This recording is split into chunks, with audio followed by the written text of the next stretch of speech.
Welcome back to Read Between the Lines. Today, we're talking about North Carolina, not Washington. Not whatever political controversy is dominating cable news for the next 12 hours. North Carolina. Because we have a surprisingly big slate of stories developing across our state. Chuck Edwards is abandoning his re-election campaign in Western North Carolina, and Republicans have now chosen the woman they hope will keep his congressional seat red. Here in Charlotte, it's been 1 year since the murder of Irina Zarutska aboard the light rail, a case that became a national story, and it continues to raise uncomfortable questions about crime, public transportation, mental health, and government accountability. A tragic anniversary for our city. The North Carolina Supreme Court has breathed new life into a family's long-running legal battle with Charlotte Latin School. We've also got a brand new poll in the U.S. Senate race, and this one should get the attention of both parties. And finally, something considerably more fun. High school football is officially back in North Carolina. So we've got politics, crime, courts, elections, and football. Basically, North Carolina in August. Let's get into it. Let's start in Western North Carolina. Congressman Chuck Edwards has announced that he will not seek re-election to Congress. And there's an important distinction here. Edwards hasn't resigned his seat. He said that he intends to finish his current term. What he has done is withdraw from his re-election campaign.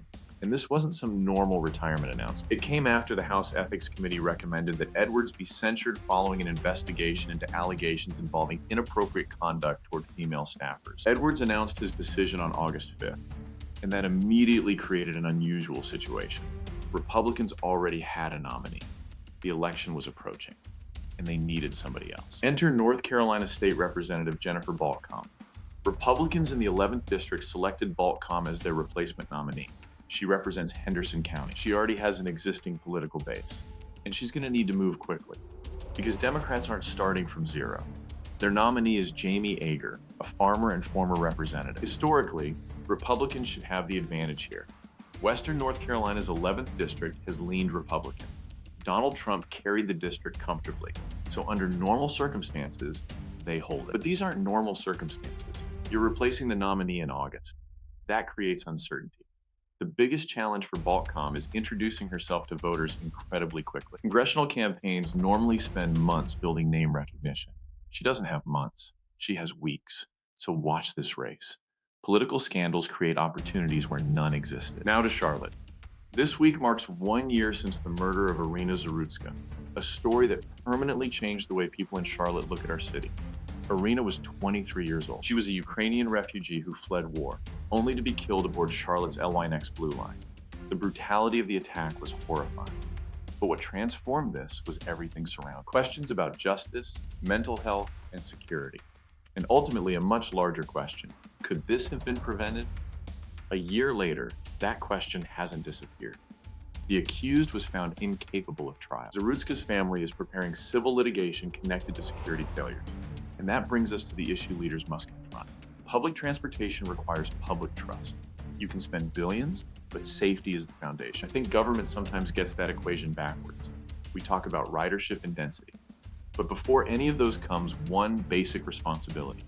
People need to believe they can get home safe. Irina Zarutska deserved that basic sense of security. Her family deserves answers. Now, another Charlotte story that could have implications for private schools.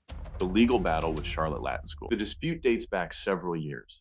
The Turpin's children attended Charlotte Latin, but the relationship deteriorated following disagreements between parents and leadership. Eventually, the school terminated enrollment. The Turpins sued. Now, the North Carolina Supreme Court has ruled that the family's lawsuit can move forward. It doesn't mean they've won the case. It means they can continue pursuing their claims. And this could become a consequential case for private schools across the state. Private schools need freedom, but private doesn't mean immune from legal obligations.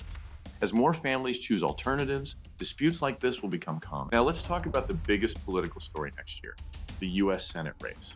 Former Governor Roy Cooper versus Republican Michael Whatley.